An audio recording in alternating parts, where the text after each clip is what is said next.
Hi guys, welcome to our channel. Today we are so excited. This is the premiere of, I don't even have the name of this channel yet, but we are working with Ruto. Ruto is right there behind the scenes and he's the one making this work out.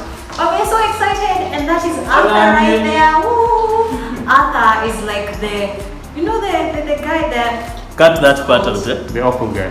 Arthur is the Joseph of Barsabbas, the encourager.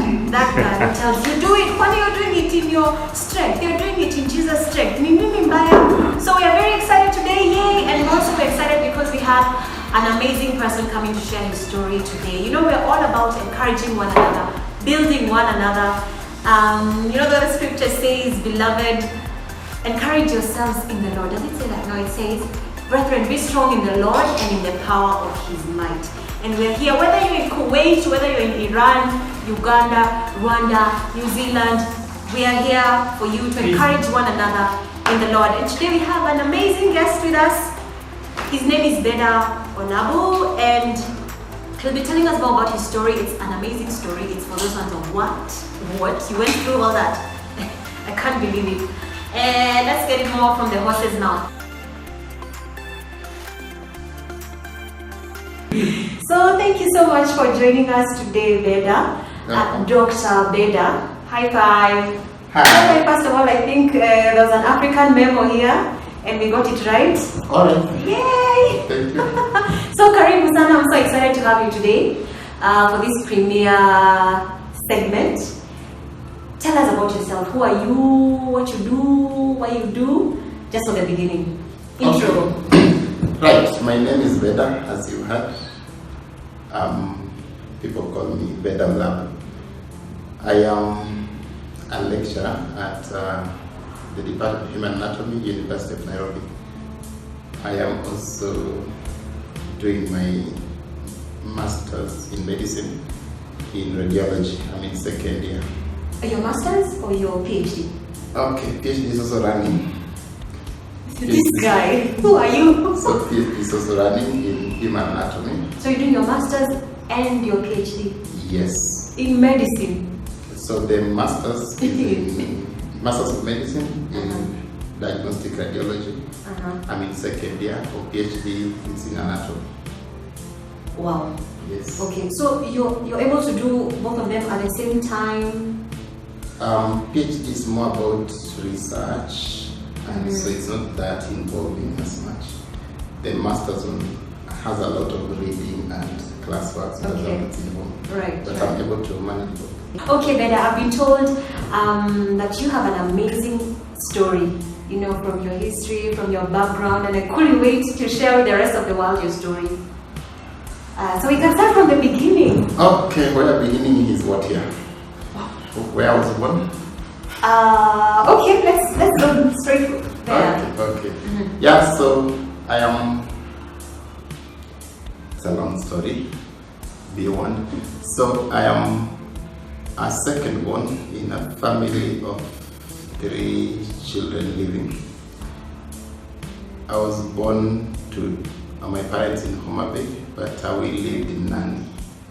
So my father used to pluck tea in Nandi. Ever since I was born, that's where we found that's what he was doing. And my mother, they used to live together, then my mother now went home, Homa Bay. So that my mother was staying like at home and my father working in Nandi. Okay. And me and my brother is the elder one, we used to stay with our father. Then my younger sister, she was not born then later born, and she was just staying with my mother. Yeah, so... You said 3 children living? Yes. You had other siblings? My immediate followers, 3 of them died in infancy. Three. So 6 children are born, but 3 died in infancy. My immediate followers. Okay. So our last one is the 6th born actually, but we call her the 3rd one. Okay. Right, so I think the long story begins around when, let me take it to class 5 there. When my father decided to marry another woman. Okay. And after I finished class 5, she was brought home, and so had a stepmother. My mother was staying at home, then my stepmother now is staying with her in Nandi. And the story is not that good. My interaction with her, even my brother interacting with her, wasn't so good. And especially when in class 6 going to 7, our interaction wasn't that good. Because I remember many times when we just have a fight, or at that time we were very young, so we couldn't yell back. She would yell at us or call us very funny names, and we all had to absorb it. She was our mother, and we had to absorb it, everything. Funny names, intimidating, as such? Animate names, in class 7, I don't remember her calling me by name. Our name was just Farasi, Punda. Those are the kinds of names that we were baptized to. It wasn't that good for me. Also, our interaction with her was not that good in the sense of even food. My father would buy food, but that food would not really reach us as well. Sometimes my father would buy even meat. Those are the days that meat was precious. Well, I forgot to tell you that my father used to earn 2,000 shillings per month for his salary. So that tells you the kind of food we were eating when it was available. And so when the day that meat is there, we would see very funny scenarios where for her, there would be a lot of meat in her bowl, and then a layer of sukuma wiki. For us, it's the opposite. A lot of sukuma wiki below, and maybe 1 or 2 pieces of meat on top. Technical appearance of meat. Yeah, what we didn't like is the fact that my father was just silent in all this. He didn't raise his voice. Did he have any children with her? No, he didn't have any children with her. Ever? No, they didn't have. Although I heard that this lady had a child before coming into this. But we never ever met that particular child, and I didn't confirm the story.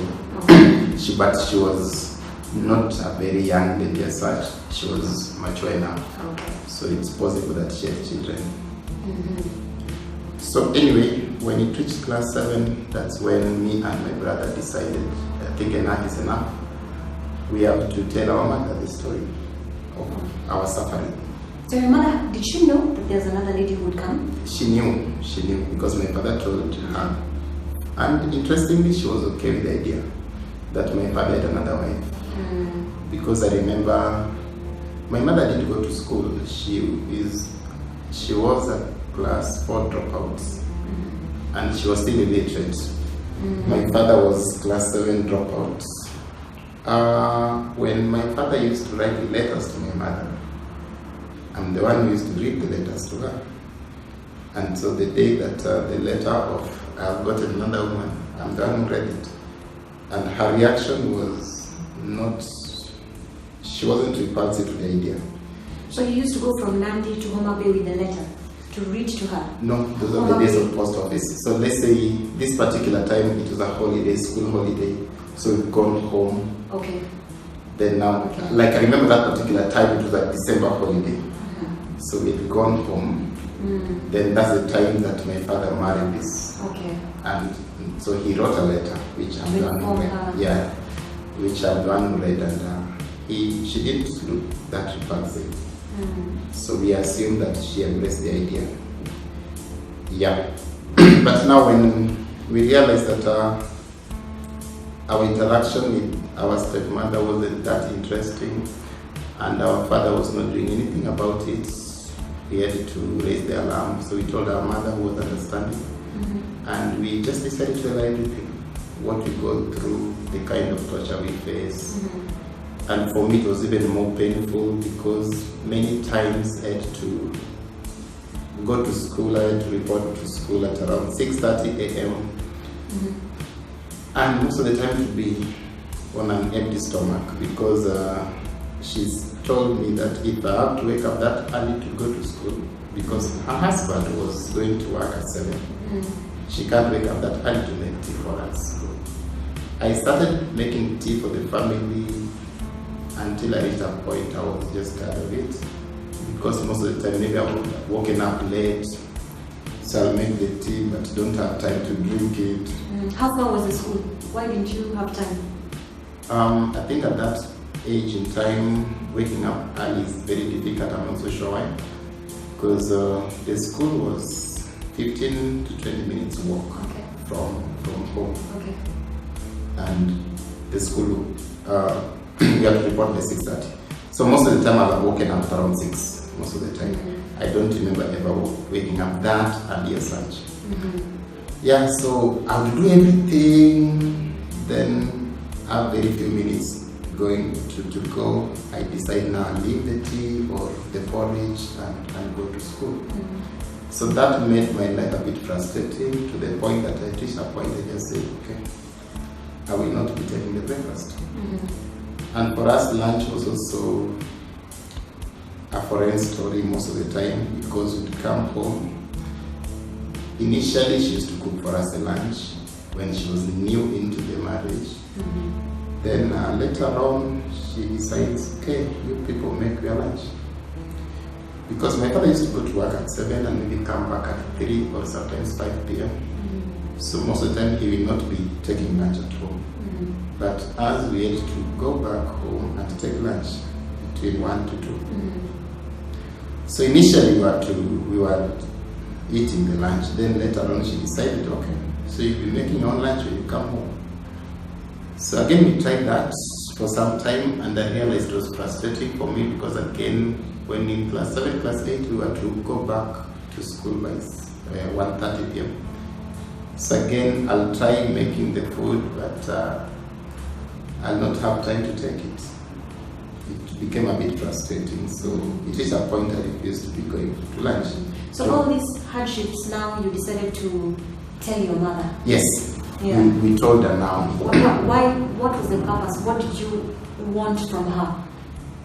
We knew she'd intervene in one way or another. We knew that once we tell her, she would be bold enough to address the issue, because we trusted her, and all along she's actually been a mother to us.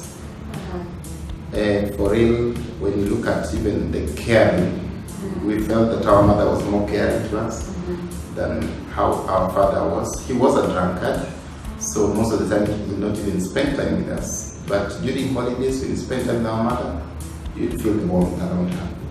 So we knew that at least we can tell her what we're going through and she'll do something. Did it ever occur to you to, I just want to run away and live with my mother, as opposed to living? A lot of time that thought came, but we didn't have a choice, because the school at home wasn't the one we really wanted to be in. We liked the school where we were going to. And so, based on the schooling, we didn't have a choice. But yeah, if there was that option, it would be much better. We enjoyed our holidays. In primary, we really enjoyed them. So did your mother intervene? She did intervene. She confronted her.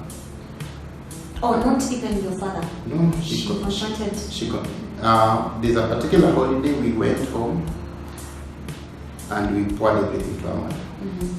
Then our mother decided to come with us, because she said she can't allow that to happen to her children. So when she came, she addressed the idea. I think they must have had some moment when the three of them talked in our absence. I'm not so sure. But I remember moments when now they were talking one to another. And during that period of time, I realized that there were now not a lot of peace at home, because every other evening, I remember my father used to just sit them down and talk. We've gone to sleep, but you could hear tones, the voices just up surging, and you know there is trouble. But we were protected from all that, because every time we were told to leave the room when they want to talk. So we didn't really get to know the details of the things they were discussing as such. but we knew they were just sorting out trouble. So did life become better, bearable? In terms of how we're being treated, yes. Mm-hmm. But in terms of the enmity, it wasn't. Because now we became strangers. To the level that my brother decided now not to stay in Nandi. He decided to go. Well, it was also a different reason. The other different reason is that he was struggling academically. So when he realized that the reason why he was staying in Nandi academic wasn't working out well, there was no need of suffering twice. So where did he go to? He went to up country where my mother was, Okay. to try the schools at home. Okay. So for you, did all this affect your education? Interestingly, it didn't. Well, if it did, then it did in a positive way. Because that's the same time that I decided now to spend much time in school rather than at home. And that's the same time that now my performance started increasing. Like all along up to class 5, I used to be close to number last. If a class has 40 people, because I'll be embarrassed to tell you my position, you just need to ask how many are in class, then you'll figure out my position. Well, but in class 6, class 7, when all this fun began, so I would spend more time in school. That's when my position now started changing in class. Like I remember in class 6, came to number 12 in first term, then number 6 in second term, then number 3 in third term. So you spent more time in school? Because studying? Yes, or during lunchtime I would study. Clearly home wasn't that appealing to be in. Yes. So I used that time, instead of going home to be emotionally hurt, I'd rather be in school and do something productive. So you channel those energies and your mind towards reading. And I think there's a time, is it you mentioned, or it was, I heard somewhere that you first spoke, is it English or read a paragraph in English? Is it class 6 or is it in high school? In high school. The trouble is that even though I'm praising the school I went to, it isn't that prestigious. And so for us it was more about mother tongue and Swahili. I really struggled in English, really. So from class 1 to class 8, speaking English was... I don't remember ever speaking English. The first time I tried speaking English, it went horrible. I remember I was actually in class 6, class 7 there. Are you teaching in English? I am not so sure. You're not sure? Yeah, but it was a mixed language. Except they're teaching GHCs, math in Doluo? No, in Nankos it's cosmopolitan, so it's Swahili English. Okay. But most students, most pupils will understand Swahili rather than English. Unless from class 7, class 8, I would understand a little English, but me speaking it was tough. You mean even understanding it was a problem? It was very difficult for me. It's one thing to understand, it's another to speak. Speaking might be more difficult than hearing, what? I think. Yeah.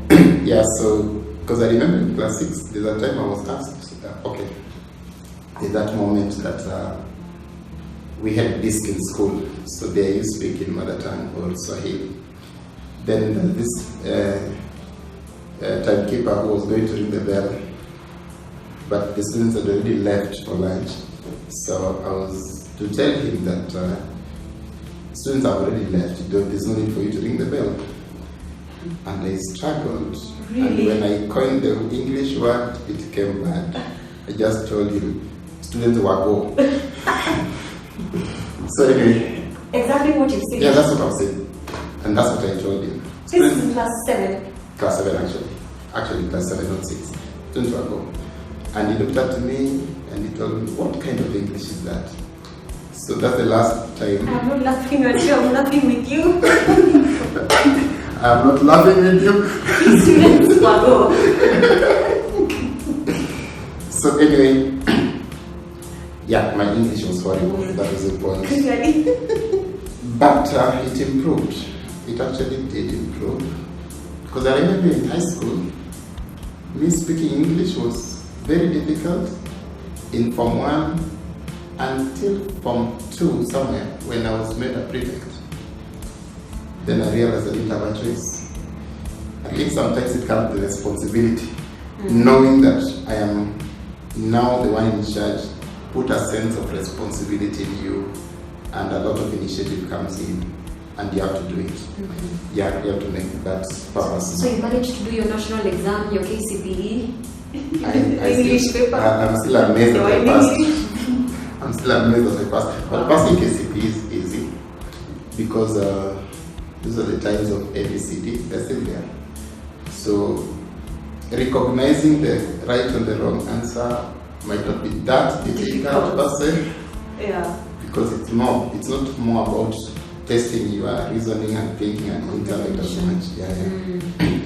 So anyway, in class 7 my position changed. It was now number 1 throughout. And actually that's the position I maintained in class 7, in class 8. Wow. And a big part of high school. Yeah, thank God for that. So anyway, when I reached class 8, there was more trouble now. My brother had already left, some with my stepmother and father. And I told you there's a lot of animosity, there's enmity between me and her. We were just in the same house because we were referring to the common person. Whoever was my father was her husband. But in terms of relationship, it was really bad. We were like enemies. It's like a crocodile and a hippo in the same water. If it's respect, it's just some mutual respect. Not that you really value the person. It's more about you don't have a choice. Yeah. In class 8 again, some things changed. That's the time I got born again. Well, the end of class 7, beginning of class 8, that transition. Tell us about that. It was very interesting. I've been raised up in a doctrinal background, and so I was taught more about church doctrine and how to go about it. Went through many stages. But at this particular time, that I was to go for what we call confirmation, where the teaching is that after this, you receive the Holy Spirit. So prior to this confirmation, we received some teachings about what the Holy Spirit does when the Holy Spirit comes upon you. And for me, I longed for that. And I looked forward to that. What is that you long for? What is that particular thing that you... It was more about the fruit, the gifts and fruits of the Holy Spirit. Because we are taught that once the Holy Spirit comes upon you, all these things will come. So me, I was looking for all that. You hear, you pray and the sick get healed. Who doesn't want that? Prophecy, who doesn't want that? So me, I long for that. Speaking in tongues. Joy, as in all those fruits and gifts of the Holy Spirit. I long for that. It was like a bright future, and I felt like once that Spirit comes, it will be glory. But I still questioned myself. All these people have been confirmed in this church. I don't see that. So that question used to disturb me a lot. So the day I was confirmed anyway, I was confirmed to Nandi Town. From where Nandi Town is and where I used to stay was like about 7 to 8 kilometers. So after confirmation, I was walking back. I was just alone. It's like a 2-hour walk. I was just walking back home and reflecting on what has happened to me. During the confirmation, it was just some oil. Okay, so that was what confirmation was? Yes, putting that oil. Yeah. After going for some classes? For some weeks, then now you're confirmed. So usually it's the bishop who will come and put something on your forehead, and that's the confirmation. So I believe I was confirmed. And so when I was walking home and praying and asking God, so I'm waiting for your fruits and gifts. And I wanted to feel some change. Then slowly I started questioning the things I do. I started questioning the things I see in church. I started asking myself, why is this not happening? Why is this happening? And interestingly, I did question them with bitterness. I questioned them with an attitude of changing what I want to change. Okay. And before I reached home, at that point, I felt a lot of compulsion within me, telling me that in as much as you don't see these fruits in the church you go to, I want it to be different. That's the compulsion I felt within me. In as much as people pray these many prayers that are written and you recite, for you, I want them to make some sense in you. I want them to have meaning. And essentially, I was debating on one particular prayer. In my mother tongue, it sounds a bit stronger when it's translated. The meaning is lost, actually. But it's a prayer of repentance. And there's a phrase that says that, God, I'd rather die than sin even once before you. And who say it in your mother tongue? Are you sure you understand? No, I won't, but I'm sure somebody will. Okay. Adarato, mola chai karachia. Okay, I'm going to read it. Okay. So it means I'd rather die. I'd rather die than sin, even once before you. Wow. And Deep. for me that was really, really deep. Because every other night when we are being taught these things before the confirmation, we make those prayers every other time, every other night. And I used to, I really felt like, God, I don't mean that one. So this particular day, I asked myself that phrase, whether do you really mean this?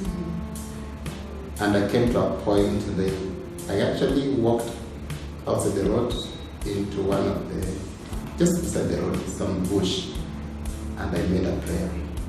And I told God, I don't mean that prayer.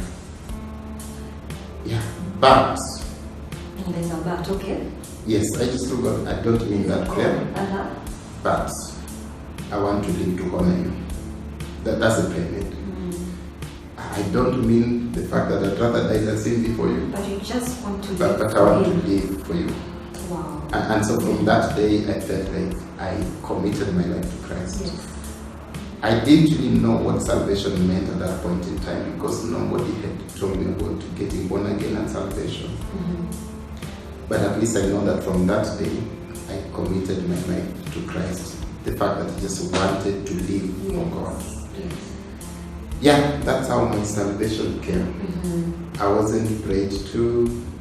I wasn't preached to. It was an inner compulsion. Of the Holy Spirit. Yes. And I believe now that Holy Spirit actually came because it convicted me to sin. You know, look at it back in retrospect. The Bible says when the Spirit comes upon you, you'll be convicted. The Spirit brings conviction to truth. And I think that actually happened. And looking back now after that, did your life change? Was there as even before, after? It really changed. In as much as I didn't know much about salvation and the Bible, at least I knew some glimpse of how to live a good, holy life. At least I knew what could be sinful and what is not sinful. And I knew that walking in light is better than, or good before God, than walking in sin. So from that day henceforth, I used to live my life in the consciousness of the fact that I have to live for God. You see, previously, you just live. Yes. But after that, the I knew life is that, not your own. yes, after that time, I knew that I have to live for a purpose, living for God. For God. So that if I feel compelled to do something wrong, I will retrieve knowing that God is watching over me. Because before that, I didn't have that conviction that someone is watching, don't do this thing. But after that, yes, I have conviction. From the doctrinal, religious lifestyle, previous lifestyle, to your new life in Christ, any difference that came, that you would say? I think it was more of a transition, because I didn't stop going to that church. Okay. I continued going to that church. And I continued doing the things everything that was being done in that church. Except that for me, I was living it for a purpose. I was living it with the fact that God is watching. And so I have to live to honor Him. Because that was a conviction that I received on that day I made that prayer. Yes. That from today henceforth, even that don't mean that I would rather die than sin before you. But I want to live for you, to honor you. Wow. So I just asked God to give me the grace to do this. Yes. So there was a lot of change, there's a lot of peace within me. Every other day I knew that I am different from any other person. I am different from any other person that went to this church. I'm different from any other person whom I think was even a Protestant. And for me, my life was committed to God.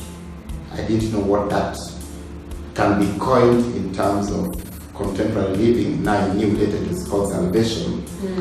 But that time, for me, what made sense is that I was a child of God. Amen.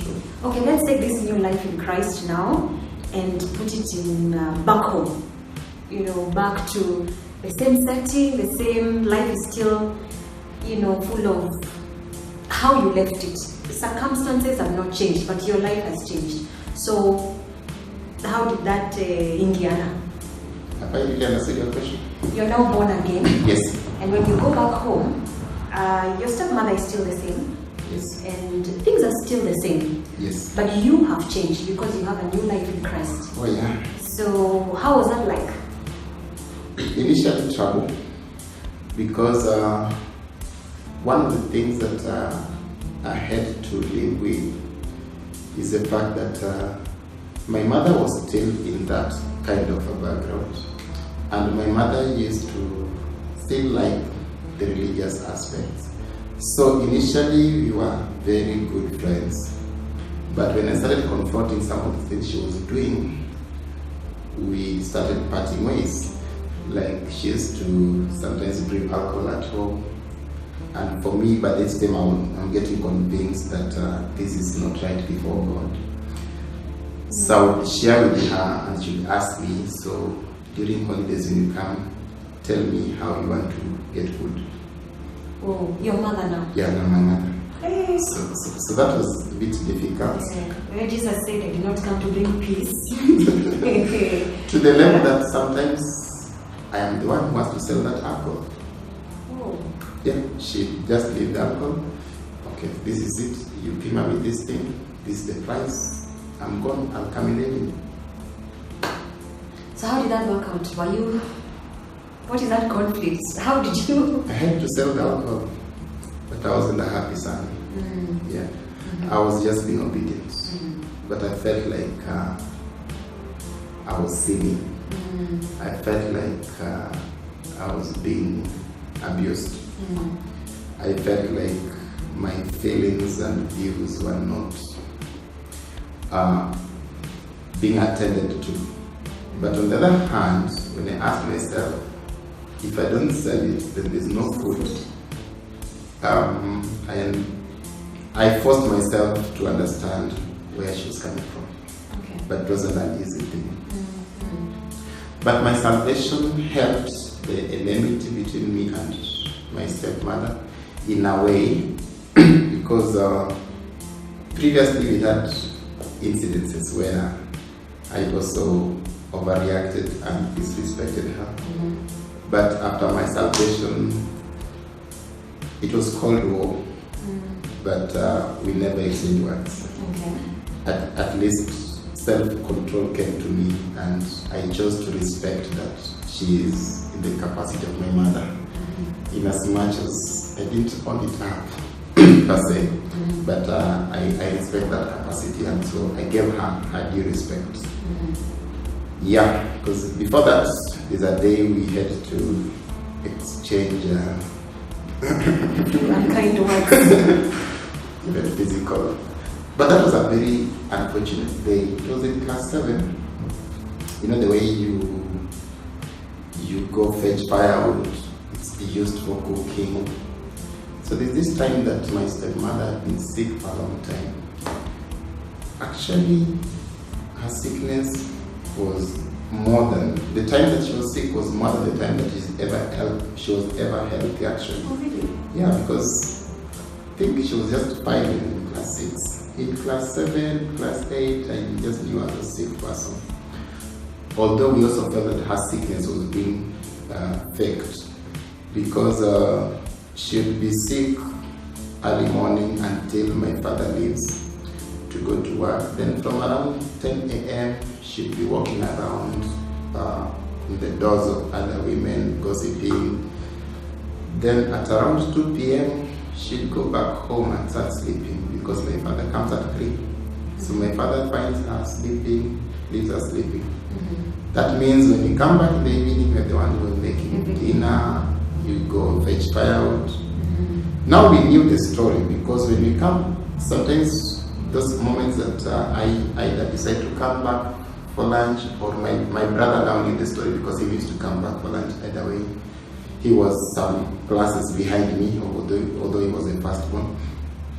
He would tell me the way this woman walks around during the day and she just goes to bed. Yeah. So that was a bit difficult for us to handle. We knew that she was cheating. She was pretending a lot, and that was really going down not so well with us. So this particular day that I came from school in the evening and there was no firewood. My brother refused to go fetch firewood because he knew this woman was sick. For me, I think I was the more respectful one even that time. I didn't really have the guts to face it off. And this is the time before we told our mother the story. Okay. Yeah. So we went to fetch firewood in the evening. It had rained actually badly. So we went back home at around 8 p.m. When we went, that was the fire that was used to cook dinner. They went wood. Yes. At least used it to cook. And actually, we are the one who made the dinner. She was there. And on that particular day, one of her cousins had visited her. And he wanted to see my father so that at least they know each other. So we had a visit at home. I cooked. Then during the cooking, after finishing, I decided to now warm water so that I can take a shower after the meal. Then she told me to clean the sufuria that I used to cook ugali. That's where the one I should use to warm my water for showering. I didn't get it because there was other sufurias which were clean. Yeah, but other sufurias which were clean, which are enough. Because they actually had taken one that I wanted to use. Then she told me, no, take that one, wash that one. That one is the one she wanted to use. So me just asked her, hey, why you deny me sufuria that even you or your husband didn't buy? It's my mother who bought them. I actually just asked her that straight directly. And she got offended. So she took a knife and threw it at me. I missed it. As in? Yeah, she threw me a knife. You dodged it? Yes, and I missed it. So when I missed it, from the kitchen, I ran to the sitting room, where now we'd already served food, but we were before eating. And the visitor was there? The visitor was there. My brother is seated there, and there was water that we used to wash our hands. We'd already washed our hands, ready to take dinner. So when I missed it, she followed me, speed. But not with the knife? No, with the slippers. Immediately I felt like I can't run forever. So I reached the sitting room. I picked that water that we used to wash our hands and threw it back at her and stood before her and told her to do what you were going to do. Okay, so by this time the others were seated and just seeing drama. Watching. no one stood to, they're just wondering. I think they were surprised Shocked. by my reaction to the level that they couldn't do anything. Because after that, my brother was just congratulating me. You've done it. But for me, I was feeling very guilty. And even the cousin said, if this is what this can do to you, then it's not right. Oh, okay. We ate. We didn't mop that water. She actually... Wait. So you poured on her, then what happened? I poured on her, then stood there. Told her to do whatever she had to do. So she left? She couldn't do anything. You all sat down to eat? No, she went to the bedroom and cried. Okay. Then we ate, me, my brother, and the visitor, 3 of us. But she told us not to mop that water because she wanted my father to see, which I didn't mind. Well, I think I minded. But yes, we did. Luckily, it was one of the days that my father went to drink and came back at around 2 a.m. Okay. Interestingly, she was seated there all that time waiting for her. We had gone to sleep. When my father came back, she told the story to my father, and my father called us at around 1 a.m. I think there's a way she told the story in her version, which was exaggerated? Yes. Because when we went in, my father was already furious and there was already a kiboko. But at least he didn't react. He wanted to hear the story. By this time, my father had had stories of how our relationship with our stepmother wasn't that good. And so I think he was also cautious to hear from our side. So I told the story from my side, word to word, pinpoint. And after the story, he told us to mop the water and go to sleep. You were like, for me, that was, I think, the first heaven. So anyway, it was, that's the time I realized that kumbe my father actually loved us. oh, Except he was hand-tied, I think. okay. Maybe he didn't know how to handle his wife. His wife. But that's the time I actually realized he actually loved us. For me, it was a turnaround on knowing whether he really loved us or not. Because we were going through all this pain and he was not doing anything and he saw what was happening. See, but he's just silent. He was silent. So you thought, my father doesn't love us? Yes, that's the impression he got. So after he did that, then I realized, okay, maybe he loves us, but maybe he loves her more. Yeah. Okay. We realized that it seemed like he's also maybe getting fed up with this woman, but he doesn't know how to handle the whole situation. So anyway, you see now, pre-salvation, those are the kind of incidences that we had. And there are many more where we even physical, we push each other. But after the salvation, I think I gave her space. She also didn't cross mine as much, but whenever she crossed, I would just back off and leave home and go in the evening when my father is already in. Okay, let's go to high school.